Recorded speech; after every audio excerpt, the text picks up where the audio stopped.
কোথায়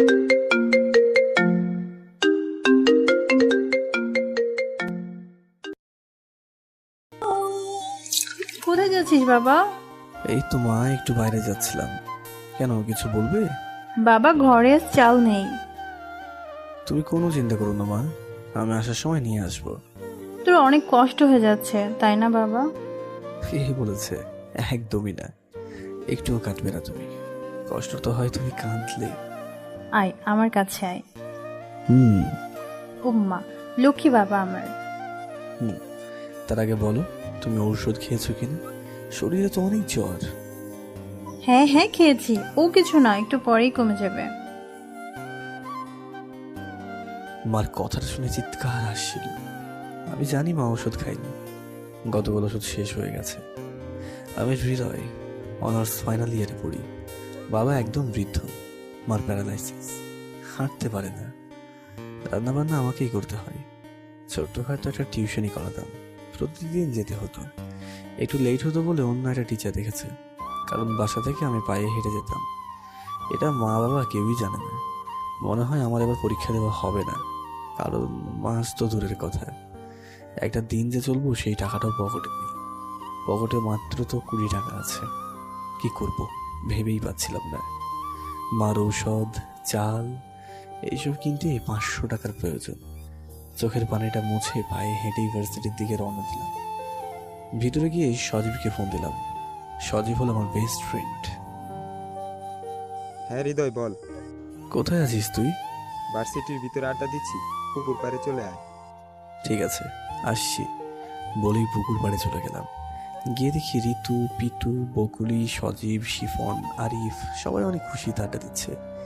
এমন সময় বকুলি বলে উঠলো, কিরে হৃদয়, তোর কপালে কালি কেন?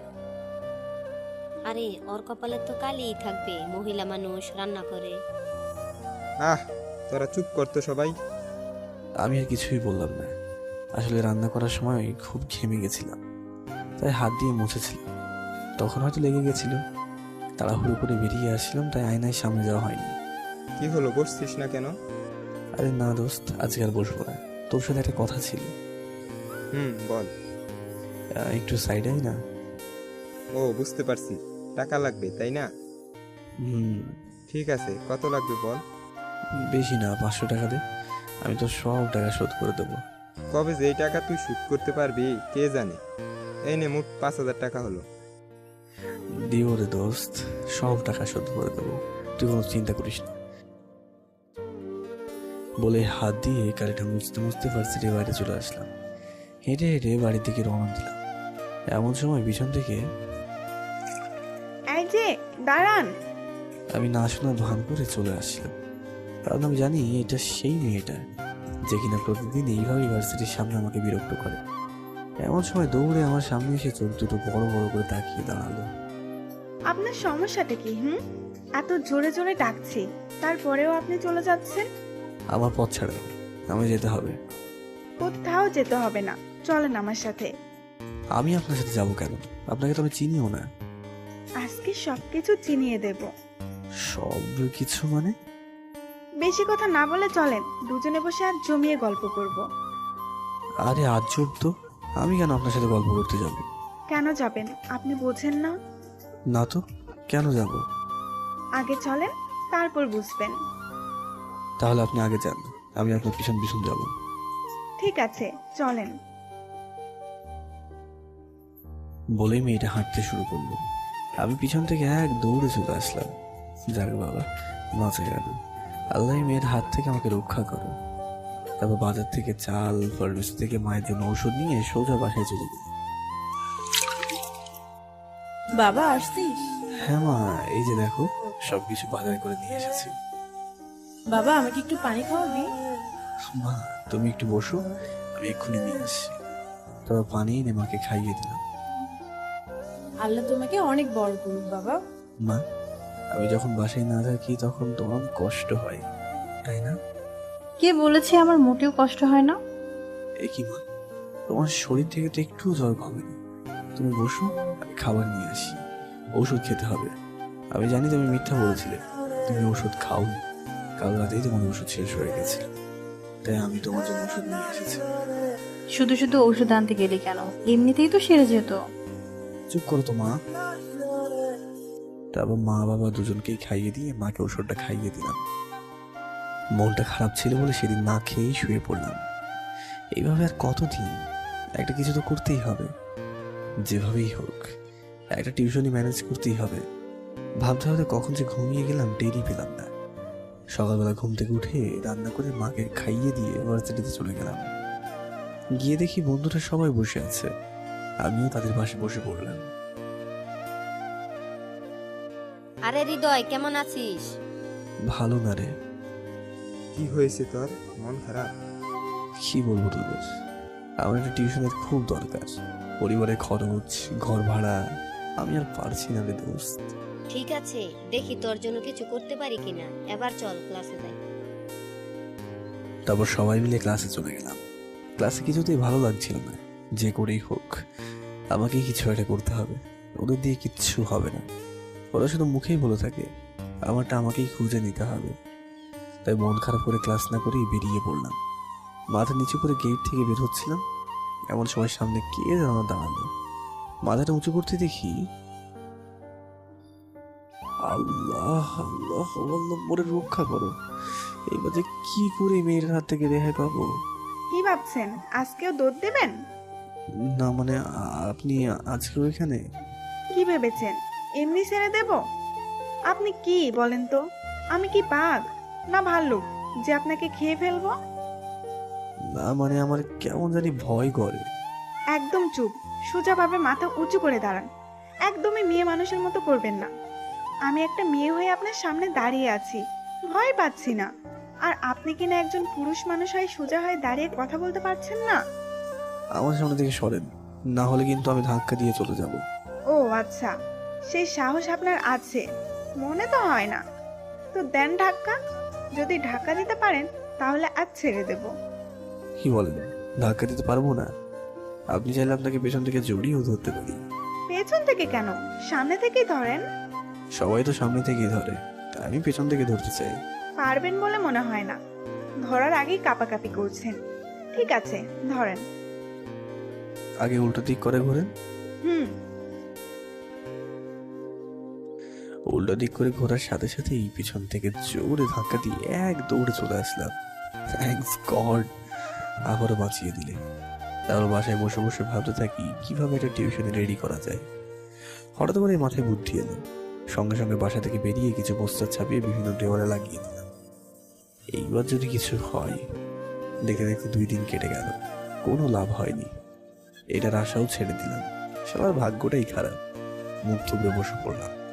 এমন সময় অচেনা একটা নাম্বার থেকে ফোন আসলো। তাড়াহুড়ো করে কলটা রিসিভ করলাম।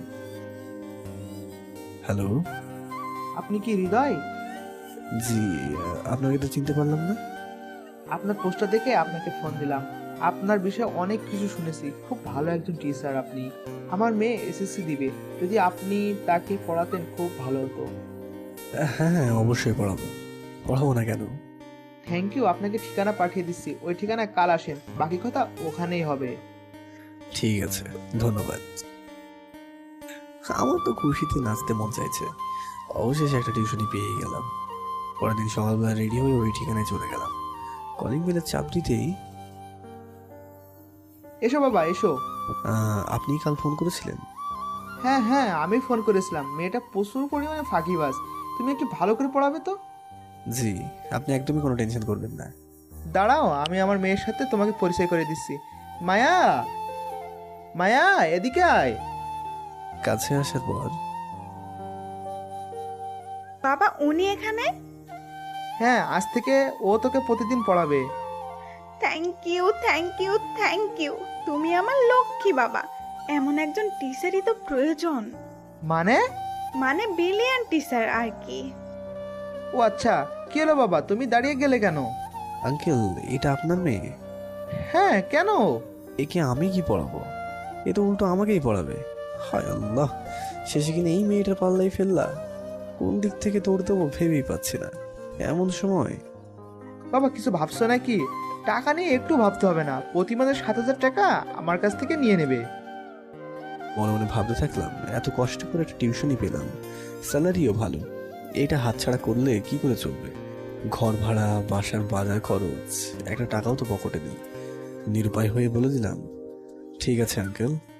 মায়া, ওকে তো ড্রয়িং রুমে নিয়ে যা। ঠিক আছে বাবা, তাহলে যাও, আমি অফিসে যেতে হবে। ঠিক আছে আঙ্কেল, আপনি যান, আমি ওকে পড়াচ্ছি।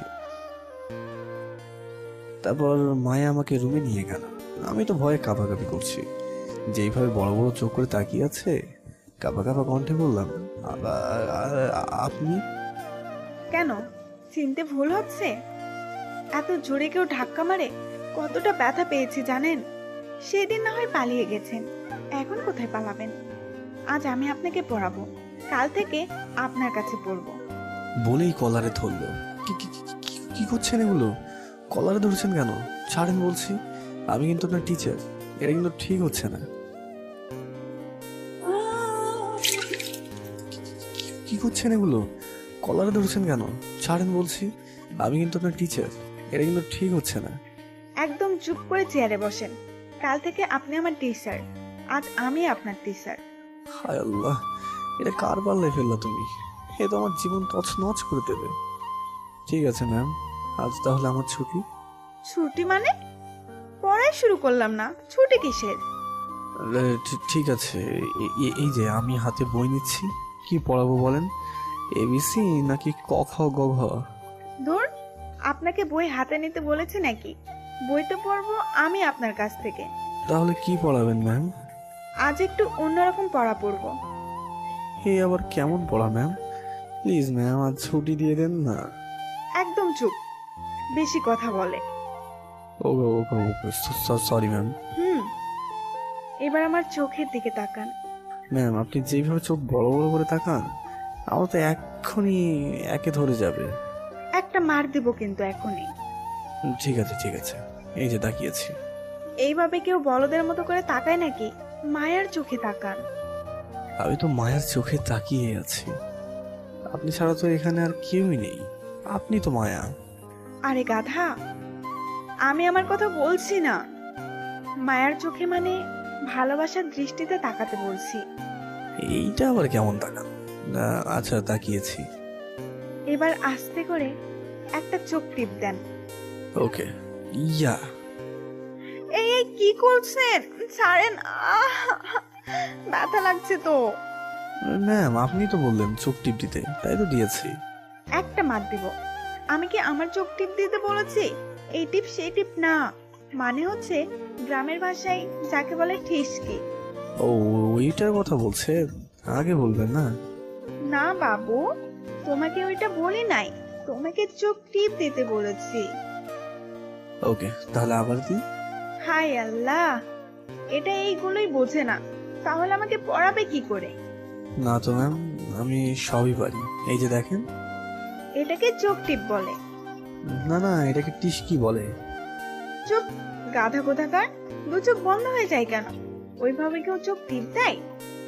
সরি ম্যাম, আমি এর থেকে ভালো পারি না।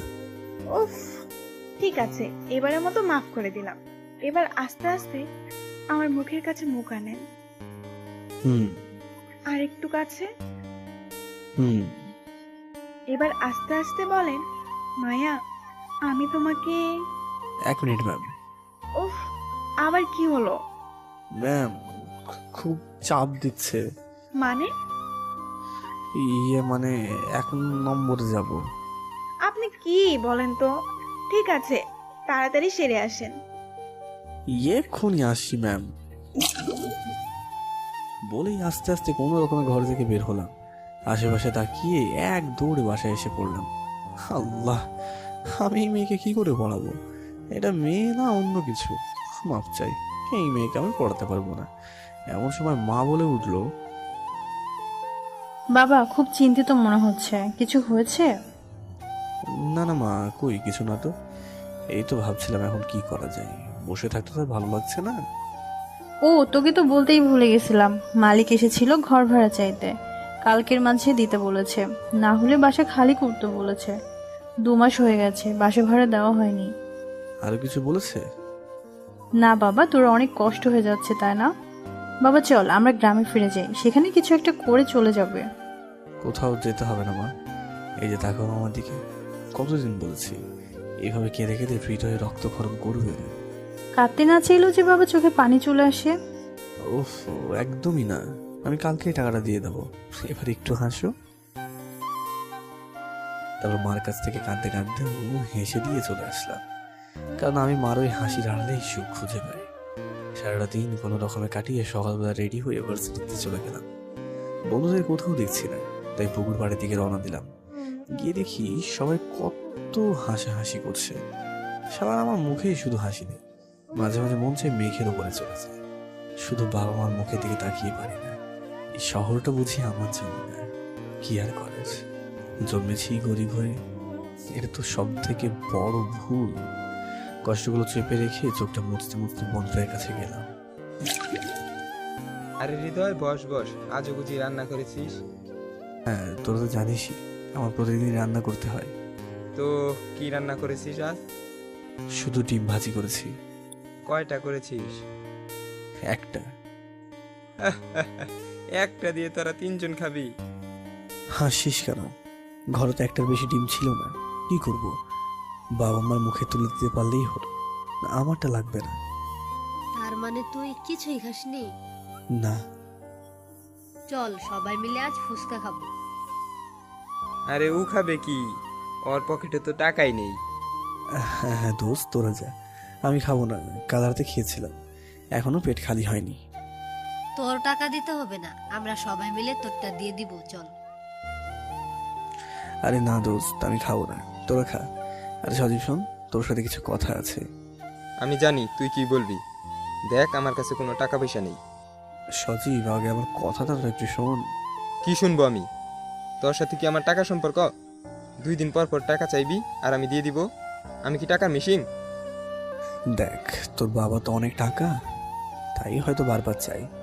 হ্যাঁ, এটা ঠিক, তুই টাকার মেশিন না, কিন্তু দেখ আমি তো এমনি নিচ্ছি না, টাকাগুলো আবার ফিরিয়ে দেবো।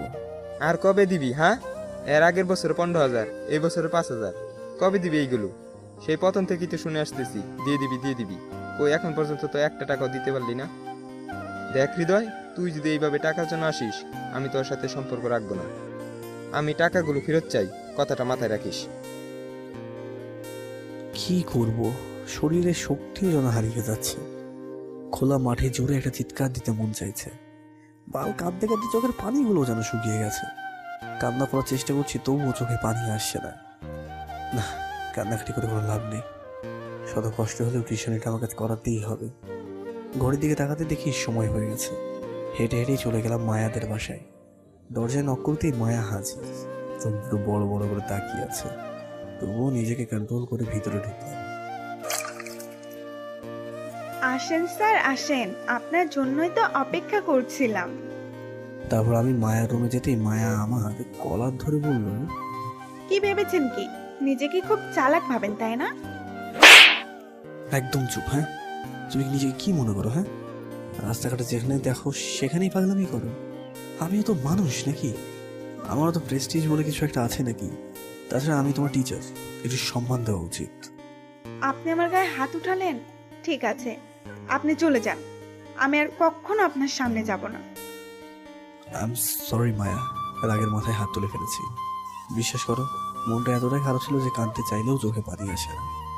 আমি তোমার কাছে একটু শান্তি চাই, please Maya. I am sorry sir, আমি বুঝতে পারিনি আপনার যে এতটা মন খারাপ। এখন থেকে আপনি যা বলবেন তাই শুনবো, আর কখনো পাগলামো করবো না। Sorry sir.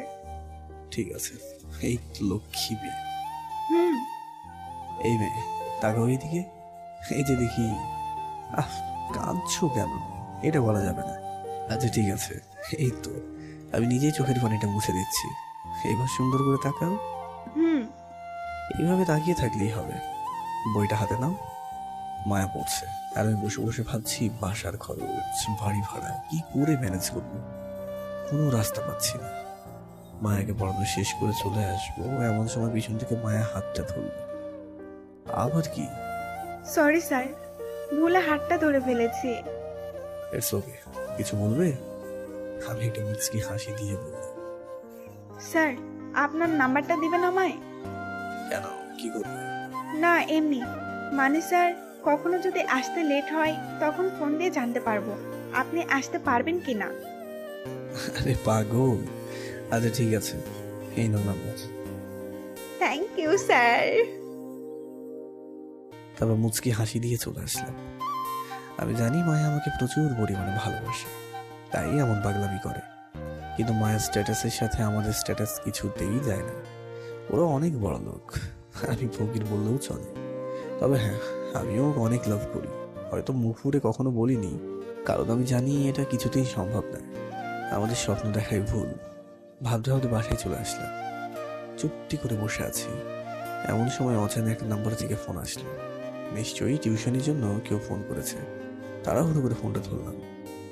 আসসালামু আলাইকুম, কে বলছেন? ওয়ালাইকুম আসসালাম। মায়াবী কণ্ঠে কথাটা শুনতে পেরে থ খেয়ে গেলাম, কারণ আমার জানা সত্ত্বে কোনো মেয়ে মানুষের ফোন আসে না। কণ্ঠটা শিওর হওয়ার জন্য আবারও বললাম, কে বলছেন? কেন, আমি ছাড়াও কি আপনাকে এর আগে কোনো মেয়ে ফোন দিত? ও তুমি, তুমি না বললে যদি কখনো লেট করে যায় তখন ফোন দিবা, তাহলে এখন কেন? মন চাইছে তাই দিছি, তাতে আপনার কি? বাহ, আমার সাথে কথা বলছো আর আমাকে কি না বলছো তাতে আমার কি? হ্যাঁ, ঠিকই তো বলেছি। মনে রাখবেন, এখন কিন্তু আপনি আমার টিচার না, যখন পড়াবেন তখন টিচার। তো এখন কি মনে করবো? সেটা বিশেষ কেউ ধরে নিতে পারেন। অনেক পাকনা হয়ে গেছে তাই না? হয় নাই, প্রয়োজনে হতে প্রস্তুত। তুমি এরকম পাগলামো কেন করো? হ্যাঁ, কেন, আপনি বোঝেন না? কি বুঝবো আমি? হ্যাঁ, আর আমার বিষয়ে তোমার অনেক কিছু জানার আছে, যেটা শুনলে হয়তো তুমি আর কখনো ফোনই দেবে না। আমি কিছু জানতে চাই না, আমি শুধু এইটুকু বলতে চাই যে আমি আপনাকে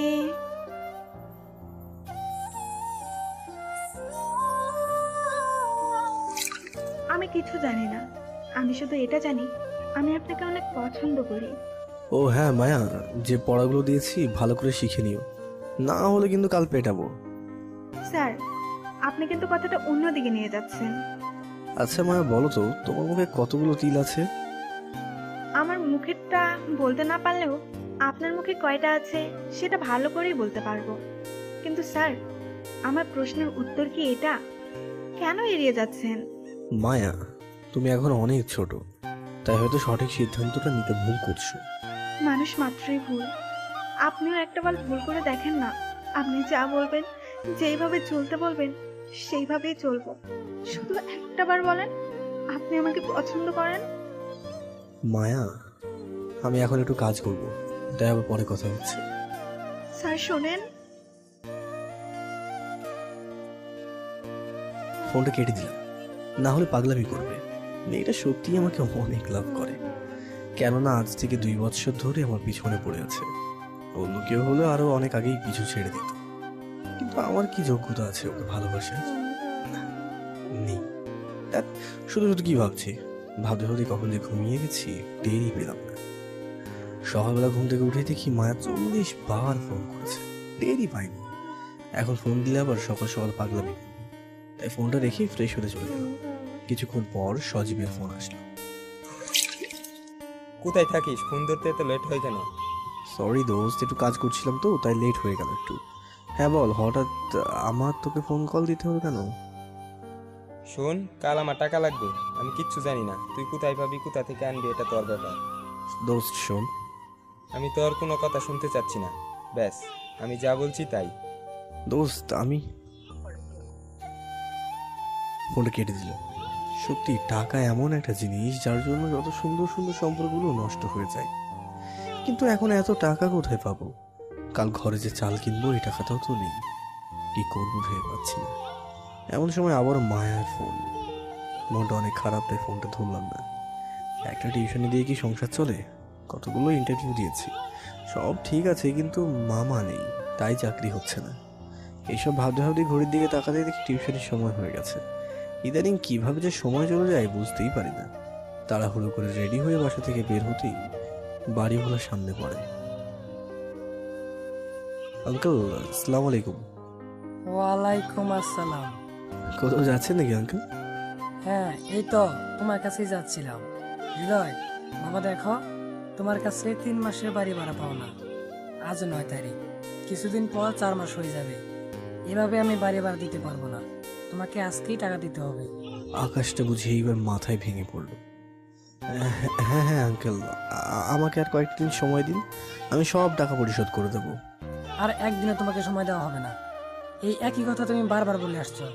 এখনই তোমার সবকিছু নিয়ে আমার বাড়ি খালি করে দিতে হবে। আঙ্কেল প্লিজ, আমি আপনার পায়ে পড়ছি আঙ্কেল, আপনি এমনটা বলবেন না। আমার মাটা খুবই অসুস্থ, আমাকে 3 থেকে 4টা দিন সময় দিন, আমি সব টাকা পরিশোধ করে দেবো। ঠিক আছে, এই শেষবারের মতো দয়া করলাম, এরপর গা হেঁচড়ে বের করে দিব। জি আঙ্কেল, আপনাকে অনেক অনেক ধন্যবাদ।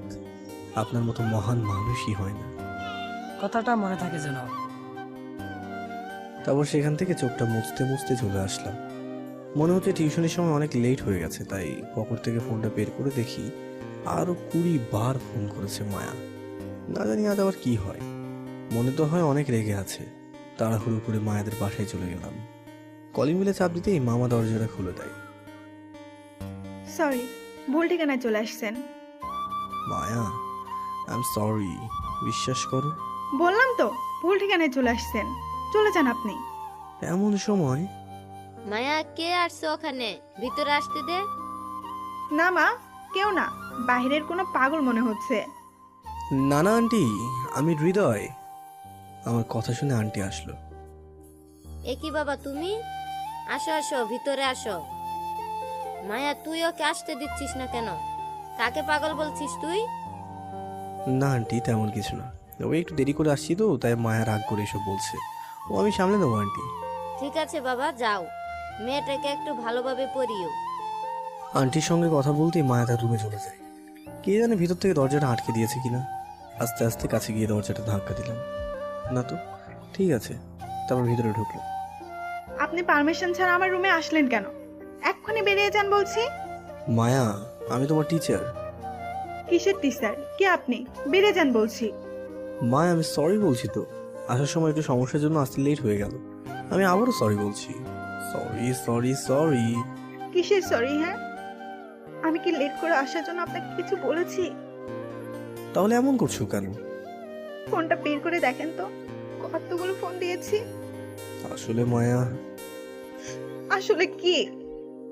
সরি, আর কখনো এমনটা হবে না। মনে থাকবে তো? থাকবে। এবার বইটা বের করো, পড়া শিখেছো? না। কেন? কেন আপনি জানেন না? কাল রাত থেকে এই পর্যন্ত গুনে গুনে 60 বার ফোন দিয়েছি, একটা বারও রিসিভ করেন নাই। কতটা টেনশনে ছিলাম আপনি জানেন? এতটাই অস্থির লাগছিল যে কি করে পড়তে বসতাম আমি। আমার কষ্টটা আপনি কি করে বুঝবেন? কেন এমন পাগলামি করছো? যদি আপনার কিছু হয়ে যেত? কিচ্ছু হবে না আমার, গরিবের মৃত্যু নেই। আপনার কাছে আপনার জীবনের মূল্য না থাকতে পারে, কিন্তু আমার কাছে আমার পৃথিবী জুড়েই আপনি, কারণ আমি আপনাকে ভালোবাসি। ঠিক আছে, বই গোছাও, আমি শিখিয়ে দিচ্ছি। কি শিখাবেন আপনি? কেন বুঝেন না যে আমার কিছু ভালো লাগে না এইসব? প্লিজ, আমি আর পারছি না। আমি শুধু চুপ করে আছি। মায়া, বই হাতে নাও বলছি। আপনি শুধু একটাবার বলেন ভালোবাসেন, বিশ্বাস করেন আমি সব কিছু শিখে দেবো আপনাকে। আপনি যা বলবেন তাই করব, শুধু একটাবার। বলতেই মায়া বইটা মাটিতে ছুঁড়ে ফেলে দিল। কান্না করতে করতে মায়ের চোখ দুটো লাল হয়ে গেছে। কেন জানি নিজেকেও আর ধরে রাখতে পারছে না, জোর করে চোখে পানি চলে আসছে। আমার জীবনটাই কি শুধু কষ্ট পাওয়ার জন্য?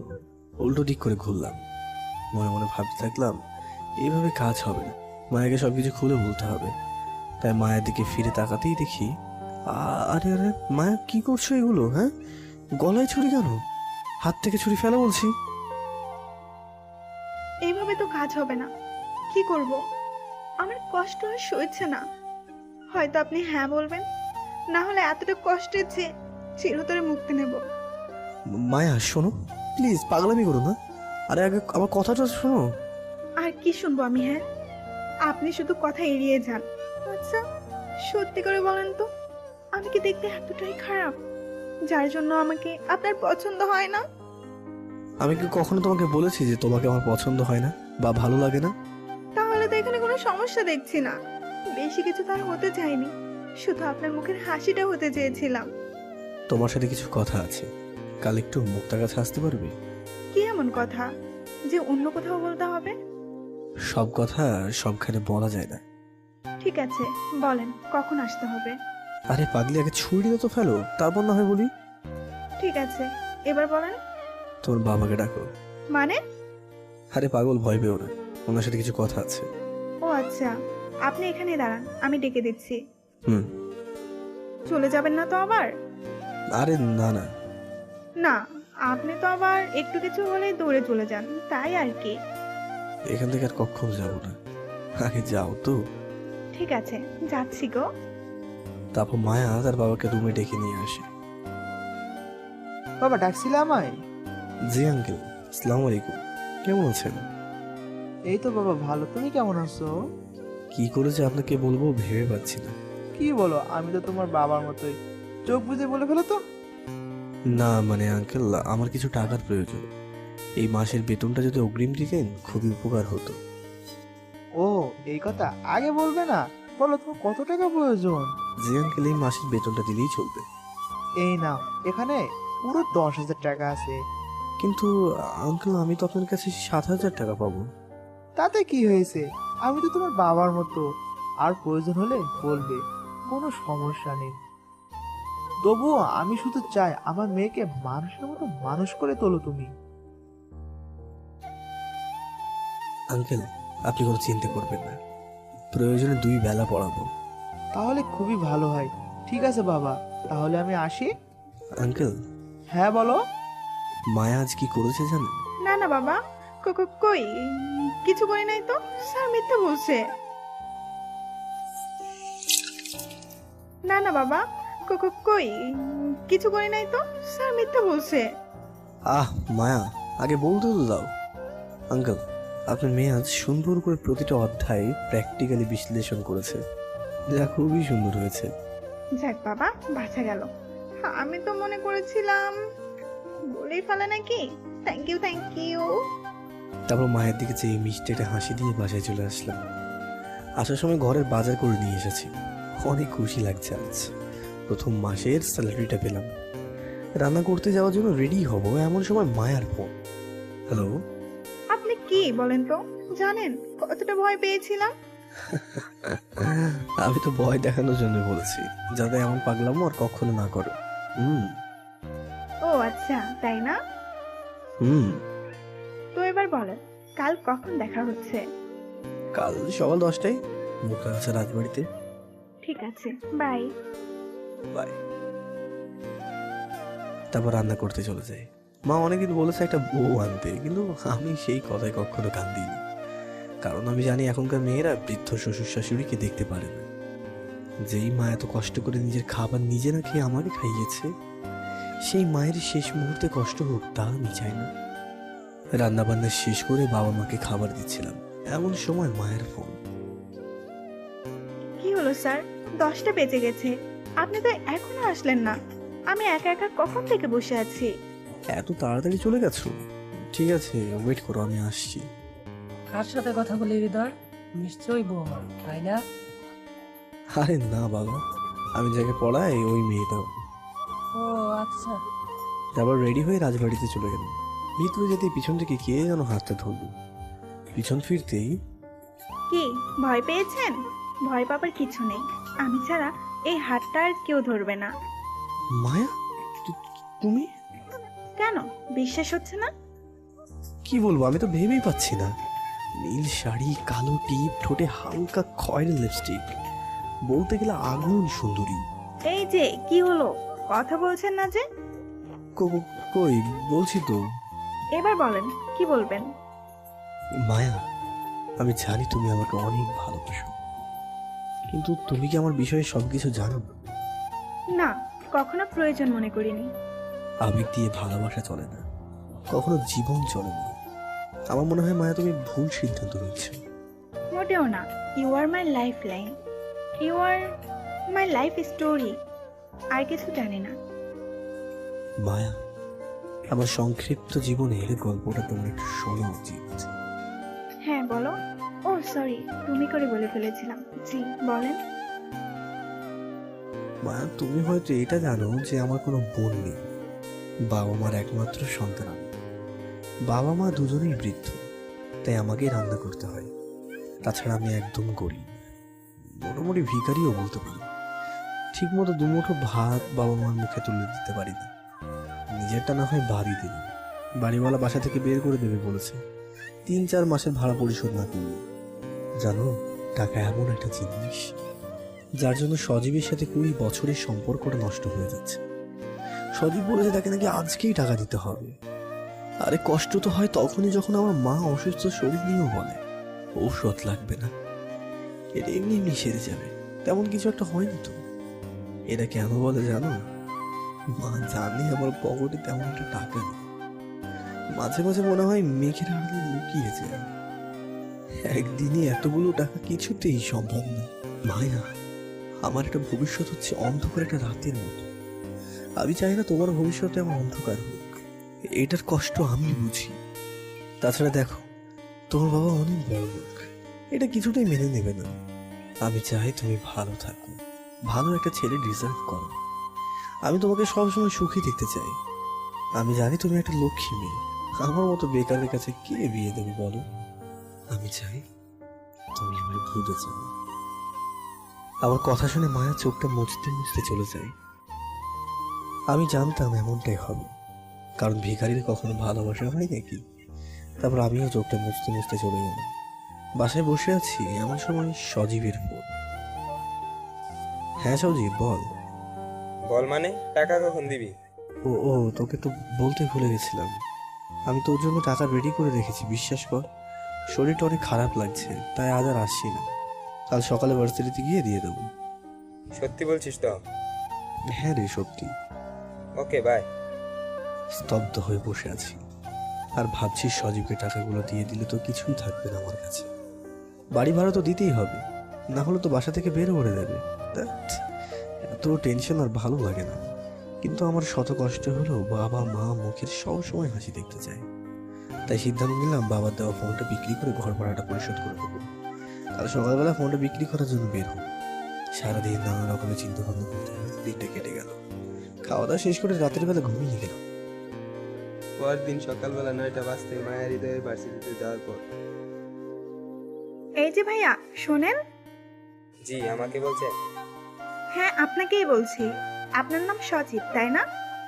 হ্যাঁ, কিন্তু আপনাকে তো চিনতে পারলাম না। হৃদয় পাঠিয়েছে আমাকে। ওর কাছে কত টাকা পান আপনি? 20,000।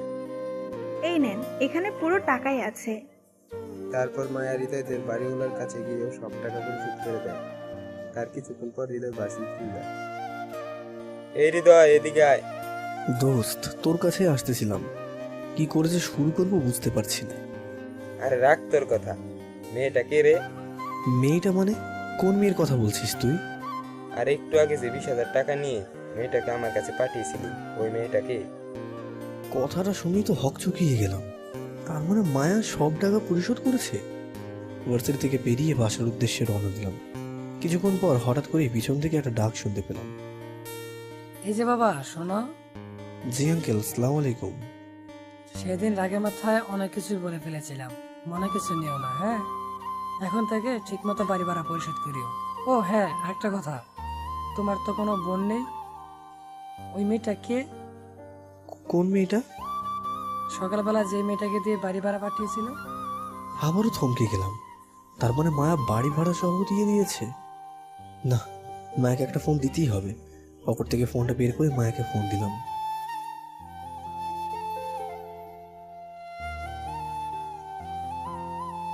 দেখ, এই অসময়ে এইসব কথা শুনলে কেমনটা লাগে। কি আর করার, আজকে তাড়াতাড়ি চলে গেলাম মায়েদের বাসায়। বাসায় যেতে মায়া দরজাটা খুলে দেয়। আমি মায়ের দিকে অপলক দৃষ্টিতে তাকিয়ে আছি। মনে হচ্ছে মেয়েটা সারা রাত কান্না করেছে, চোখ মুখটা লাল করে ফেলেছে। বসেন স্যার। মায়া, জি বলেন। এইটা তুমি কি করেছো? কই, দোষের তো কিছু করিনি। এতগুলো টাকা কোথায় পেয়েছো? কেন, আমার অ্যাকাউন্ট থেকে নিয়েছি। ঠিক আছে, আমি তোমার সব টাকা শোধ করে দেবো। আমাকে কিছুদিন সময় দাও। আপনি সবসময় একটু বেশি কথা বলেন। একটু দাঁড়ান, আমি আসছি। আরে কই যাও? তারপর মায়া হাতে করে খাবার নিয়ে আসে। এই যে স্যার, হা করেন। আরে এইসব কেন? আমি এখন খাবো না। স্যার, আমি নিজের হাতে রান্না করেছি আপনার জন্য, আর আপনি খাবেন না? আসলে মায়া, মা বাবা কাকে না খাইয়ে না আমি কখনো খাই না। আমি জানতাম আপনি এটাই বলবেন, তাই আমি আগেই আপনার বাবা মাকে নিজ হাতে খাইয়ে দিয়ে এসেছি। কি বলছো এসব? হুম মায়া, হুম বলো। সরি, বলেন। সবকিছু জানার পরে এতটাই ভালোবাসো আমায়? কেন, এখনো সন্দেহ হয়? ঠিক আছে, দাও, আমি খাচ্ছি। কেন, আমার হাতে কি বিষ আছে? না মানে, হা করেন, আমি মুখে তুলে দিচ্ছি। খাচ্ছি আর ভাবছি একসময় মা এইভাবে খাইয়ে দিত, আর এখন সে নিজেই হাত দিয়ে খেতে পারে না। ভাগ্যের কি নির্মম পরিহাস। কি ভাবছেন এত? তুমি কি আমাকে সত্যি সত্যি অনেক ভালোবাসো? এখনো কি আপনার বিশ্বাস হয় না? না মানে, কতটা ভালোবাসো? এখন আমি আপনার যতটুকু কাছে আছি, চাইলে এর থেকেও বেশি কাছে আসতে পারি, এতটাই ভালোবাসি। ঠিক আছে, বই বের করো। আজ থেকে আর পড়াশোনা করব না। কেন? যাকে এত ভালোবাসি তার স্পর্শ আমার হৃদয় জুড়ে, সে আমাকে ভালোবাসে না, কার জন্য পড়াশোনা করব? আর যদি বলি সেই তোমাকে তোমার থেকেও বেশি ভালোবাসে? যে ভালোবাসে সে কখনো কষ্ট দিবে না। কখনো কি ভেবে দেখেছো, যখন তুমি ভার্সিটির সামনে দাঁড়িয়ে পাগলামি করতে, তখন কখনো কখনো লেট করে আসলে আমি তোমার জন্য দাঁড়িয়ে থাকতাম, কারণ তোমার এই পাগলামিটা আমার অসম্ভব ভালো লাগতো। তার মানে তুমি আমাকে আগে থেকে ভালোবাসতে? তাহলে বলো নাই কেন? আমার যোগ্যতা নেই বলে। জানো, যেদিন তুমি না আসতে ঘন্টার পর ঘন্টা দাঁড়িয়ে থাকতাম, কখন তোমার মুখটা দেখবো বলে। কখন না জানি পিছন থেকে শুনতে পাই, এই যে শুনছেন, সরি জান। বলেই আমাকে জড়িয়ে ধরল, সাথে সাথে শরীরটা ঝাঁকুনি দিয়ে উঠল। জীবনে প্রথম মেয়ে মানুষের স্পর্শ পেলাম, এ এক অন্যরকম অনুভূতি। এতটা ভালোবেসেও কেন এত কষ্ট পেয়েছো? একবার বললেই তো হতো। এখন তো বলেই দিলাম, এই পচান ছাড়ো বলছি। এমন মেয়েকে আমি ভালোবাসি না যে কিনা পড়াশোনা করতে চায় না। না না, করবো তো, কাল থেকে ভালো করে পড়াশোনা করব, কিন্তু কিন্তু আবার কি? বলছি, আগে জড়িয়ে ধরেন। না না, এইভাবে না, বলো আগে আমাকে জড়িয়ে ধরো। জান, একটু জড়িয়ে ধরো না প্লিজ সোনা। এবার এবার এমন কিছু একটা দাও যেটা দিলে চোখে চোখ রেখে অবাক হয়ে তাকিয়ে থাকা যায়, মুখে কিছু বলা যায় না। এটা আমি পারবো না। পারবে না মানে? দাও বলছি। না না, আমার লজ্জা করে। এখন থেকে এটা প্রতিদিনই দিতে হবে, তাই অভ্যাস করেন। প্রতিদিন মানে? এটা আমি পারবো না, প্লিজ প্লিজ। এখনই চলে যাও এখান থেকে, আর কখনো আসবে না আমার কাছে, আমি কাউকে ভালোবাসি না। ওকে ওকে, দিচ্ছি দিচ্ছি। তাড়াতাড়ি। কেমন জানি লাগছিল, কখনো কারোর সাথে এমন করিনি তো, তাই। তবে ছবিতে অনেকবার দেখেছি, ঠিক সেইভাবেই মায়ের ঠোঁটের বাহু ধরে ঠোঁটটা বাড়ানো, মিষ্টি একটা সম্পর্কের জন্য। মায়া কেমন জানি স্তব্ধ হয়ে গেল, শুধু তাকিয়ে আছে। তারপর আমিও তাকে ছেড়ে দিলাম, আর কোনো কথা না বলেই সেই দিনের মতো চলে আসলাম। আজ অনেক খুশি মনে হচ্ছে। বাসার ভিতর প্রবেশ করতেই বাবা বলে উঠল, এই হৃদয় দাঁড়া। ভয়ে ভয়ে বললাম, কি কি- কি- কি- কেন বাবা? কানে ধর। কি?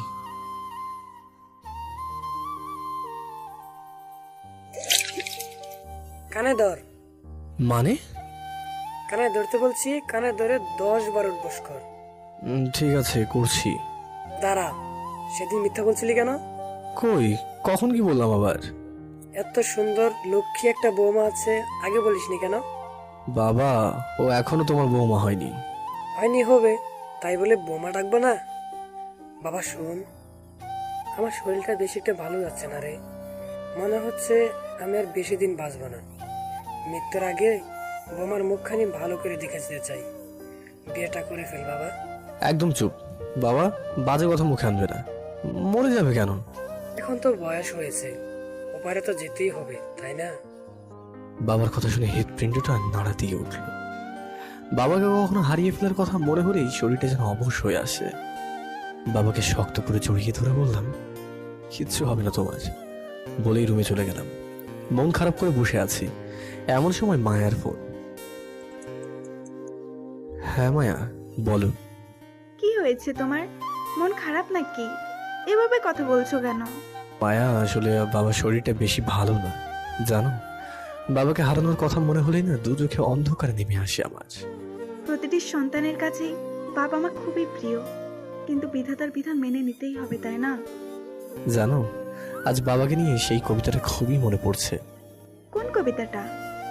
ওই যে হৃদয় আহমেদ সোহাগের লেখা বাবা কবিতাটা আছে না, ওইটা। ঠিক মনে পড়ছে না, তুমি একটু বলে শোনাও তো। ঠিক আছে, শোনো। কবিতা বাবা, লেখক হৃদয় আহমেদ সোহাগ। বাবা, তুমি নয়নমণি, হৃদয়েরও পরশমণি। নিঃস্ব হব আমি কখনো যদি হারিয়ে যাও তুমি। হৃদয়ে হয় রক্তক্ষরণ, একদিন তুমি চলে যাবে, এটাই তার কারণ। যেদিন তুমি ফেলবে শেষ নিঃশ্বাস, স্তব্ধ হয়ে যাবে আমার এই স্বপ্নেরই সাজানো রঙিন আকাশ। হৃদয়ে হবে রক্তক্ষরণ, শত স্মৃতিতে জড়িয়ে থাকবে তুমি। তবু স্পর্শ করতে পারবো না, এটাই তার কারণ। বাবা, তুমি নয়নমণি, হৃদয়ের ভালোবাসা, স্বপ্ন আঁকার রং তুলি তুমি। তুমি আমার বেঁচে থাকার একমাত্র আশা ভরসা। বাবা, তুমি নয়নমণি, এই চোখেরই আলো। অন্ধকার বানিয়ে চলে যাবে, এই কথাটা আর কখনো না বলো। একটু দাঁড়াও, চোখের পানিটা মুছে নেই। আরে, তুমি কাঁদছো কেন? কাঁদবো না মানে? এই কবিতার মানে কি দাঁড়ায় একবার ভেবে দেখেছো? বাবা আমারও আছে। জানি। কি করো এখন? এই তো রান্না করতে যাবো ভাবছি, কেন জানি ভালো লাগছে না। মন চাইছে মনটা খুলে না কারোর সাথে গল্প করি। বাবা মাকে ওষুধ খাওয়াতে হবে না, যাও রান্না করো গিয়ে। বাই। তারপর রান্না করতে চলে গেলাম। রান্না শেষ করে বাবা মাকে খাইয়ে দিচ্ছে আর শুয়ে পড়লাম আমি। শুয়ে শুয়ে ভাবছি, সত্যি মেয়ে মানুষ হলো ঘরের লক্ষ্মী। এভাবে আর কতদিন, বিয়েটা তো এবার করেই ফেলবো। এইসব ভাবতে ভাবতে কখন যে ঘুমিয়ে গেলাম টেরই পেলাম না। সকালবেলা ঘুম থেকে উঠে ফ্রেশ হয়ে ভার্সিটিতে চলে গেলাম। আমাকে দেখেই সজীব বলল, হৃদয় এদিকে আয়। হ্যাঁ দোস্ত, বল। সব সময় এরকম মন খারাপ করে থাকিস কেন তুই? কই না তো, কেমন আছিস তোরা? হ্যাঁ ভালো, তুই কেমন আছিস? ভালো না রে। তুই আর কি ভালো থাকবি, প্রতিদিনের মতো সেই একই গল্প শুনতে আর ভালো লাগে। আচ্ছা, সেই দিনের মেয়েটা কে রে? তোর ভাবি। বলিস কি? তার মানে তলে তলে সবই চলছে, তাই না? যাই হোক, ভাবি কিন্তু দেখতে খুবই সুন্দর। কি যে বলিস না তোরা। হয়েছে, থাক, আর লজ্জা পেতে হবে না। তারপর ভার্সিটি ক্লাস শেষে সোজা মায়াদের বাসায় চলে যায়। মায়া আমাকে দেখেই বলে উঠল, জান, তুমি আসছো? ভিতরে এসো। কি বললে তুমি? কেন জান বললাম? মোটেও না, এখন আমি তোমার স্যার। ওকে ওকে স্যার, চলেন। বসেন স্যার। আগে বলো, পড়া শিখেছো কিনা? পড়া শিখেছি মানে? আপনার যা ধরতে মন চাই ধরেন, আমি সব বলে দেব। ও মা, তাই নাকি? মায়া, আমার কাছে তাড়াতাড়ি যেতে হবে। বাবার শরীরটা বেশি ভালো না, এখন বাবাকে একটু সময় দেওয়া উচিত। চলো, আজ আর পড়বো না, বাবার কাছে যাব। চলো। তারপর দুজনেই বাসায় চলে আসলাম। মায়াকে দেখি বাবা বলল, বসো মা, বসো, এখানে বসো। বাবা, আপনার শরীর এখন কেমন? আরে, বয়স হয়েছে, এখন তো একটু খারাপই থাকবে। এখন ওপারে চলে যেতে পারলেই বাঁচি। এভাবে বলবেন না বাবা। মারে, খুবই শান্তি লাগছে তুমি আসছো। ছেলেটা সারাদিন অনেক কাজ করে রাতে ঘরে ফিরে আবার রান্না করতে হয়। ছেলেটার অনেক কষ্ট হয়ে যায়। তাছাড়া সারাদিন ঘরেও কেউ থাকে না। ওর মার শরীরটাও সবসময় ভালো থাকে না। তাই একজন মানুষ খুবই দরকার। আমি তোমার বাবার সাথে কথা বলে বিয়েটা করিয়ে ফেলতে চাই। বাবা, আপনি তো অসুস্থ, আপনি বাবার কাছে যাবেন কি করে? ঠিক আছে, আমি বাবাকে বুঝিয়ে বলবো। ঠিক আছে মা, তাই করো। এইভাবে বেশ কয়েকদিন চলে যায়। বাবা আরো অসুস্থ হয়ে পড়ে, তাই সিদ্ধান্ত নিলাম কিছুদিন প্রাইভেট পড়াতে যাব না। আজ মায়ের বাবাকে গিয়ে বলে আসবো, তাই রেডি হয়ে বাসা থেকে বের হচ্ছিলাম। এমন সময় মা বলল, কোথায় যাচ্ছিস বাবা? মা, ভাবছি কিছুদিন প্রাইভেট পড়াবো না, বাবার কাছে থাকবো, তাই মায়ের বাবার সাথে কথা বলার জন্য যাচ্ছিলাম। তোর বাবা তোকে ডেকেছে, আজ নাকি তোর সাথে খুবই গল্প করতে মন চাইছে, তোকে নাকি মন ভরে দেখতে ইচ্ছে করছে। ঠিক আছে মা, আমি কথা বলে আসি, তারপর সারা রাত গল্প করবো বাবার সাথে। আজ না গেলে হয় না? না মা, গিয়ে বলে আসি। ঠিক আছে, তাড়াতাড়ি চলে আসিস। তারপর মায়াদের বাসায় চলে গেলাম। আমাকে দেখেই মায়া বলল, বসেন স্যার, আজকেও সব পড়া শিখেছি। মায়া, আজ আমি তোমাকে পড়াতে আসিনি। মানে? বাবার শরীরটা খুব খারাপ, তাই কিছুদিন আসতে পারবো না, তাই তোমার বাবার সাথে কথা বলতে আসছিলাম। ঠিক আছে, তুমি বসো, আমি বাবাকে ডেকে দিচ্ছি। মায়া তার বাবার কাছে যায়। মনে মনে ভাবলাম কিছু টাকা চাইবো নাকি। এমন সময় মায়া চলে আসলো। কি ভাবছো? হ্যাঁ, না মানে, তোমার বাবাকে আসতে বলেছো? হ্যাঁ, আসছে। মায়া, তোমার সাথে মনে হয় কিছুদিন দেখা হবে না, তুমি আমায় ভুলে যাবে না তো? কি বললে তুমি? ভুলে যাওয়ার জন্য কি ভালোবেসেছিলাম? মনে রেখো, শেষ নিঃশ্বাস থাকা পর্যন্ত আমি তোমার। বলেই মায়া আমাকে শক্ত করে জড়িয়ে ধরলো। এমন সময় তার বাবা রুমে এসে দেখে ফেলে। মায়া, মায়া, কি করছো? ছাড়ো। আসসালামু আলাইকুম আঙ্কেল। একদম চুপ, আর একটা কথাও বলবি না। তোর কাছে মেয়েটাকে পড়াতে দিয়েছিলাম, আর তুই কি না? মায়া, তুই উপরে যা বলছি। বাবা, আমি ওকে অনেক ভালোবাসি, আমি ওকে ছাড়া বাঁচবো না বাবা। প্লিজ বাবা, তুমি ওকে কিছু বলো না। চুপ কর, এর জন্য কি তোকে পড়াশোনা করেছি? বাবার মুখের উপর কথা বলিস। উপরে যা বলছি। প্লিজ বাবা, তোমার পায়ে পড়ছি বাবা, যত ইচ্ছে হয় আমাকে মারো, কাটো, আমি কিচ্ছু বলবো না। তবু ওকে কিছু বলো না, ওর কিছু হয়ে গেলে আমি বাঁচবো না বাবা। যা তুই এখান থেকে। মায়াকে ধাক্কা দিয়ে রুমের বাইরে বের করে দেয়। আঙ্কেল, আঙ্কেল শুনুন প্লিজ। কি শুনবো? হ্যাঁ, নিজের চোখে থেকে কি ভুল? বলেছিলাম মেয়েটাকে ভালো করে পড়াবে, আর এই হলো তোর পড়ানো। আঙ্কেল, ভুল কিছু দেখেন নাই, কিন্তু আমার কথাটা তো শুনুন। আমার মেয়ের জুতা মোছার যোগ্যতা আছে তোর? বামনে চাঁদে হাত দিতে চাস, তাই না? এরপর কখনো যদি আমার বাড়ির আশেপাশে দেখি, তোর ওই হাত আমি কেটে ফেলবো। এখনই বেরিয়ে যা বলছি, না হলে ঘাড় ধাক্কা দিয়ে বের করে দিব। আর কিছু বলার সুযোগই পেলাম না। ইচ্ছে মতো অপমান করে বের করে দেয় সেই দিন। আমি জানতাম এটাই হবে, কারণ আমার কোনো যোগ্যতাই তো নেই। তবুও কেন যে এটাই পা বাড়ালাম। চোখের পানিটা মুছতে মুছতে বাসার সামনে চলে গেলাম। বাড়ির সামনে অনেক মানুষের ভিড়। কেন জানি ভিতরটা ঝাঁকি দিয়ে উঠল। দৌড়ে ভিতরে চলে গেলাম। গিয়ে দেখি বাবা শান্তিতে ঘুমোচ্ছে। স্তব্ধ হয়ে বাবার পাশে বসে পড়লাম। কথা বলার চেষ্টা করছি, মুখে কথা আসছে না। ভিডিওটা শুধু চলে যাচ্ছে। কিছুক্ষণ চুপ থাকার পর, বাবা, এই বাবা, এই যে দেখো, আমি তোমার ছেলে হৃদয়, আমি আসছি বাবা, গল্প করবি না? ওঠ না, এই টাকা আমার দিকে। বাবা, এই বাবা, ও দেখ কত মানুষ তোকে দাঁড়িয়ে দাঁড়িয়ে দেখছে। ওঠ না বাবা, ওঠ। মা, ও মা, বাবা কথা বলে না কেন? তুমি না বলেছিলে বাবা গল্প করবে আমার সাথে? বলো না, আমি আসছি তো, সারা রাত গল্প করবো আজ। তোর বাবা আর গল্প করবে না রে, লুকিয়ে গেছে মেঘের আড়ালে। বাবা,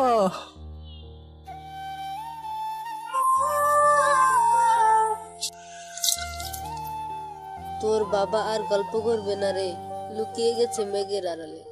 বাবা।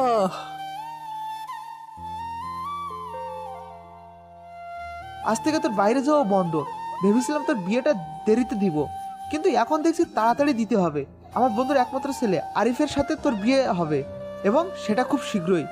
বাবা, প্লিজ বাবা, এমন করো না, বিশ্বাস করো, হৃদয় ছেলেটা অনেক ভালো, আমি ওকে অনেক ভালোবাসি বাবা। একদম চুপ।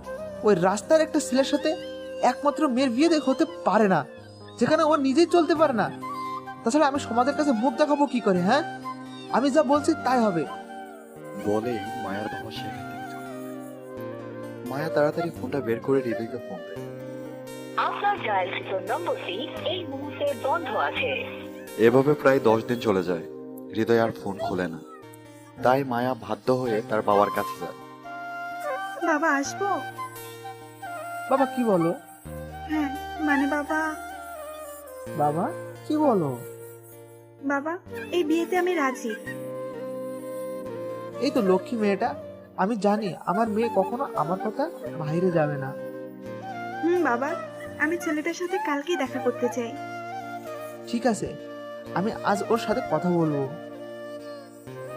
তারপর মায়া তার রুমে চলে যায়। এটা করা ছাড়া তার কোনো উপায় ছিল না, কারণ এটা ছাড়া বাইরে বের হওয়ার কোনো রাস্তা নেই তার। পরদিন সকালবেলা ছেলেটার সাথে দেখা করার জন্য বাসা থেকে বের হয়ে সোজা হৃদয়দের বাসায় চলে যায়। গিয়ে দেখে সবকিছু এলোমেলো হয়ে পড়ে আছে, মনে হচ্ছে কোথাও কেউ নেই। সাইটে তাকাতেই দেখে হৃদয়ের মা। মা সবকিছুর অবস্থা এমন কেন? হৃদয় কোথায় মা? হৃদয়ের মা চুপ করে আছে পেছন থেকে। মা আর কখনো কথা বলবে না। কথা বলবে না মানে? কি হয়েছে মার? আর তোমার ফোনই বা অফ কেন?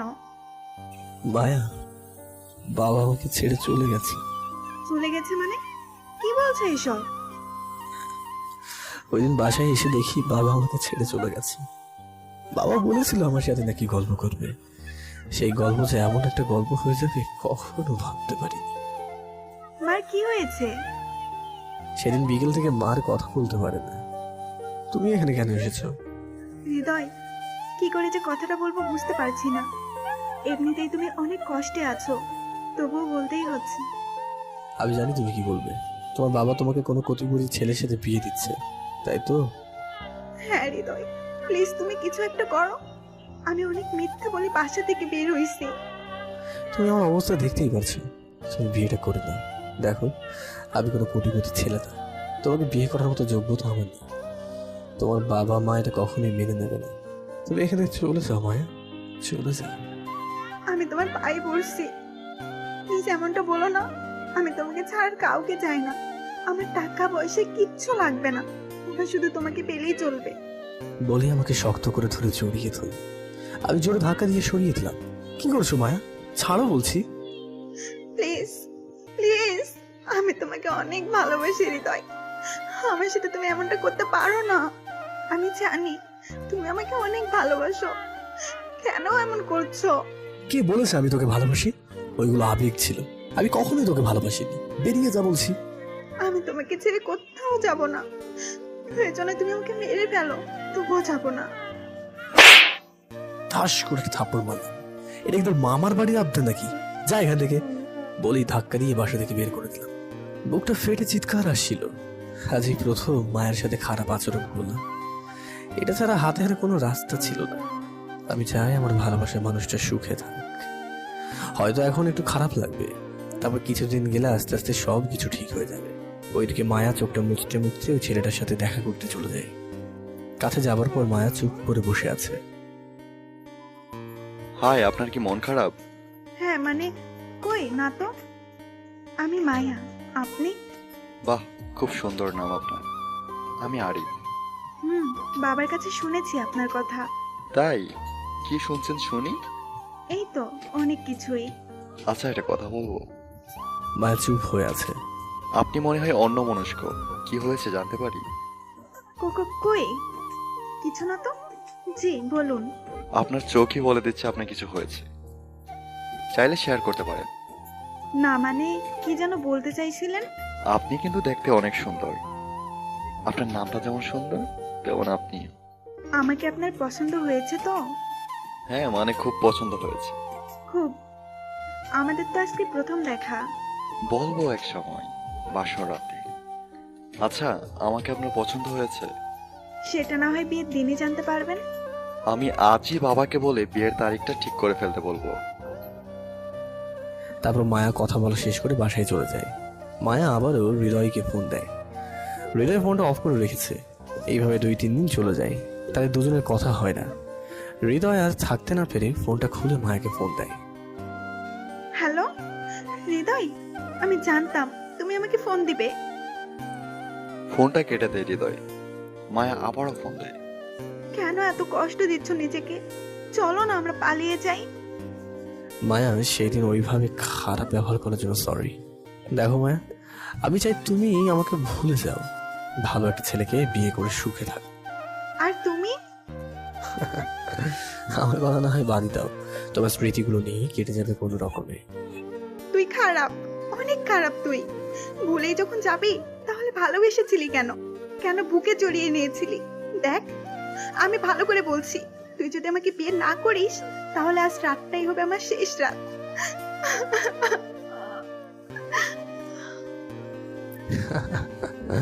পাগলামি করিস না রে, ভালো থাকিস। হৃদয়, হৃদয়। ফোনটা কেটে দিলাম। কি করবো ভেবে পাচ্ছি না। আমি কি থাকতে পারবো মায়াকে ছাড়া? ভাবতে ভাবতে বাসা থেকে বের হয়ে হাতে একটা সিগারেট নিয়ে সজীবকে ফোন দিলাম। হ্যাঁ হৃদয় বল। দোল্লা সড়ক চলে তো, কিছু কথা আছে। ঠিক আছে, আসতেছি। তার কিছুক্ষণ পর সজীব আসলো। এটা কি হৃদয়? তোকে তো কখনো সিগারেট খেতে দেখিনি। কি হয়েছে খুলে বল তো আমায়। তারপর সবকিছু খুলে বললাম সজীবকে। দোস্ত, তোকে কি বলবো, বাসা খুঁজে পাচ্ছি না। মেয়েটা তোকে অনেক ভালোবাসে, আর তুইও তো ওকে ছাড়া থাকতে পারবি না। মেয়েটা সত্যিই তোকে ছাড়া বাঁচবে না।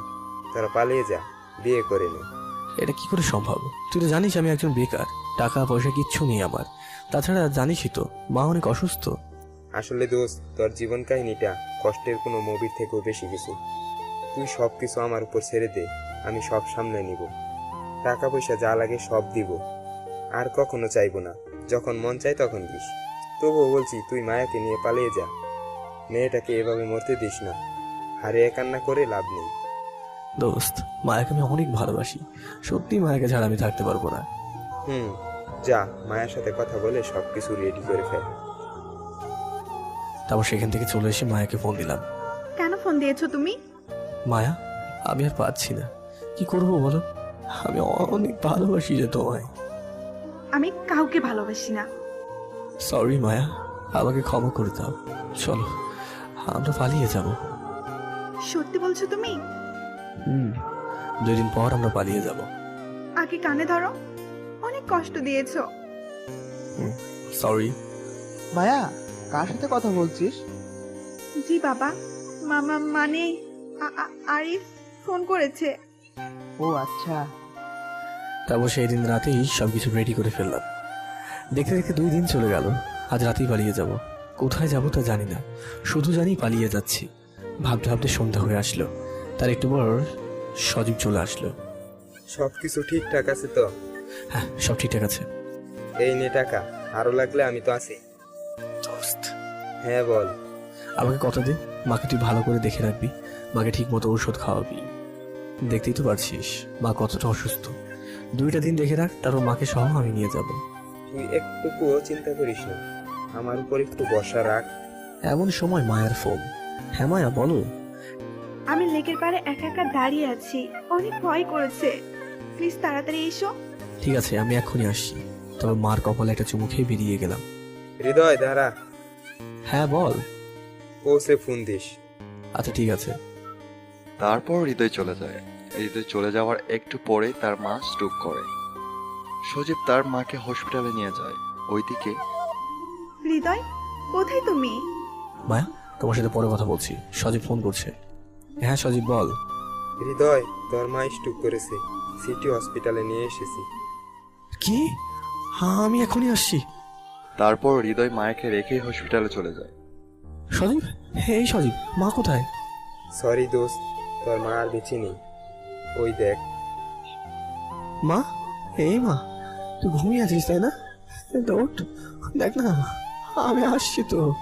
দোস্ত প্লিজ পাগলামি করিস না, ওঠ।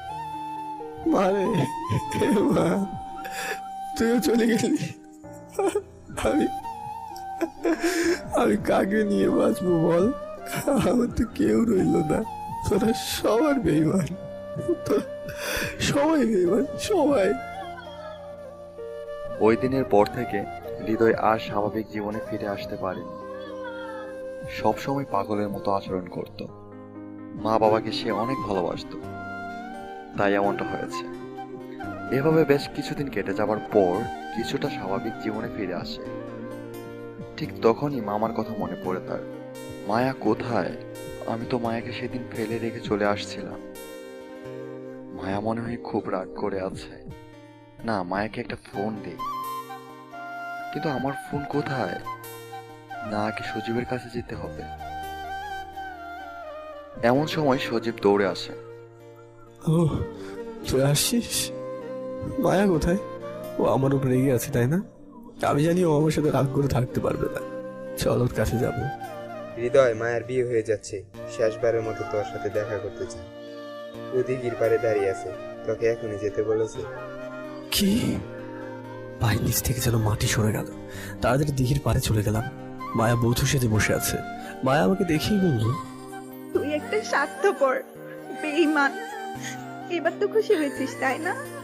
আরেকজনের সাথে বিয়ে হচ্ছে আমার, আজ বাসর হবে, অন্য একজন আমাকে বউ বলে ডাকবে, খুব ভালো লাগবে তো তাই না? কেমন আছো মায়া? এখন বলছিস কেমন আছি? এতদিন তোর মনে ছিল না তাই না? কতবার তোকে ফোন দিয়েছি, একটা বারের জন্যও তোকে পাইনি। এমন কোনো রাত নেই তোর জন্য কাঁদে নাই।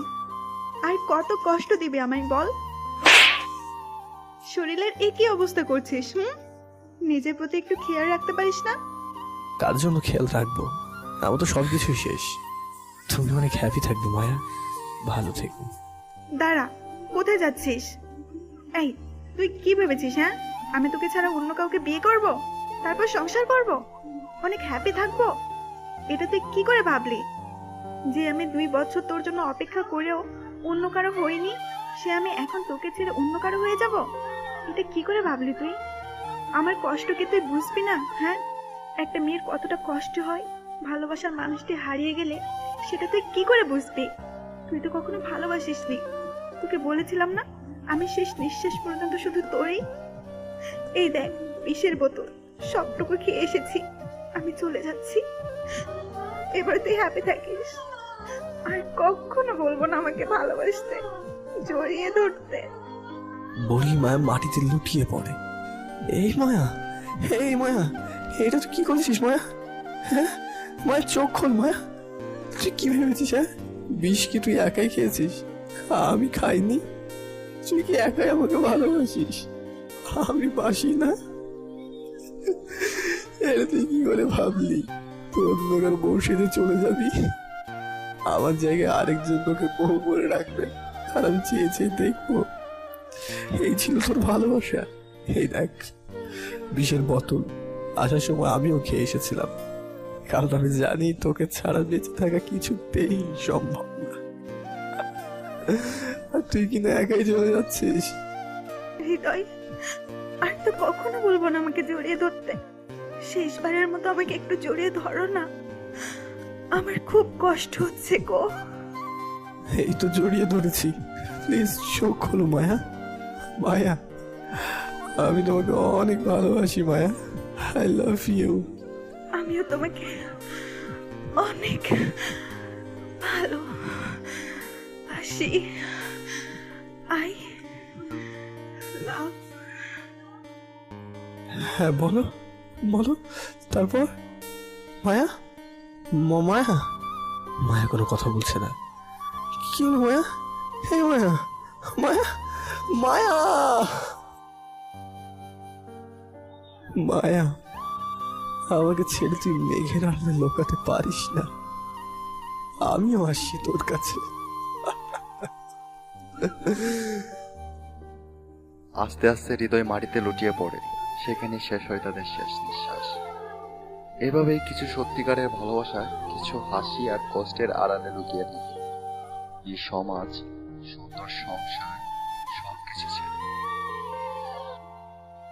আপনারা অবশ্যই ভাবছেন গল্পটা বুঝি এখানেই শেষ?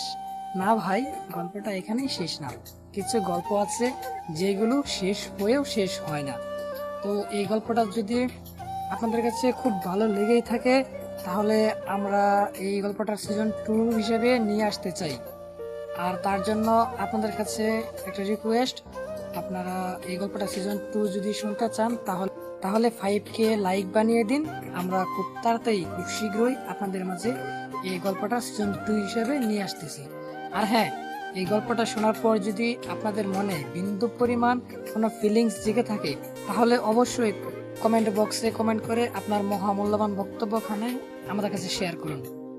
আর হ্যাঁ, যারা আমাদের চ্যানেলকে সাবস্ক্রাইব করে পাশে আছেন তাদেরকে ধন্যবাদ দিয়ে ছোট করবো না, তাদের প্রতি আমাদের চ্যানেলের পক্ষ থেকে অসংখ্য ভালোবাসা রইল। আর হ্যাঁ ভাই, যারা এখনো সাবস্ক্রাইব করেন নাই তারা অবশ্যই সাবস্ক্রাইব করে নেবেন। ধন্যবাদ সবাইকে। সেই পর্যন্ত সবাই ভালো থাকুন, সুস্থ থাকুন। আমি হৃদয় আহমেদ সোহাগ, দেখা হচ্ছে আবার নেক্সট ভিডিওতে। আমি সবসময় আপনাদের পাশে আছি এবং কি সবসময় আপনাদের পাশে থাকবো।